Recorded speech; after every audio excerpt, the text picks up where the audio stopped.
So I was realizing I haven't made one of these vlogs in a while.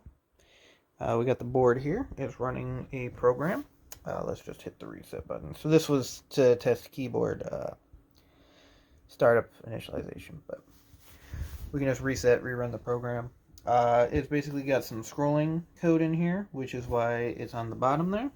Cursor's on the bottom, but I don't have the rest of the print code. I just wanted to show that interrupts work. This is a keyboard interrupt. Pretty cool, eh?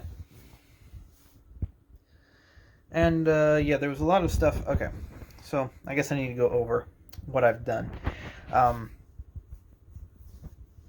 Over here, it wasn't working. This was the keyboard stuff. It relies on a small capacitor and some resistor and a diode to basically time the keyboard and send an interrupt. Well, turns out that the chip by itself, the inverter, couldn't charge and discharge a capacitor well enough, and it was actually drawing too much power and causing the chip to fail in other places. So I moved it over here to this buffer, which had some empty pins, and now it works a treat. So that's what we have here. Pretty good, pretty good. Anyways, that'll be it for this episode. I just wanted to, this video, this vlog, I just wanted to show that, yeah, keyboard is working.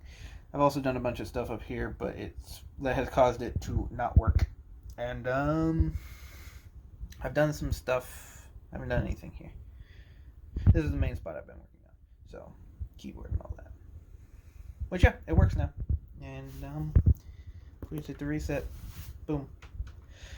I also was having problems with reset, though. I think I figured out what those are. So hopefully no more problems with reset. If I still have problems, I'll have to figure them out. But yep. Until next time, this has been The Project.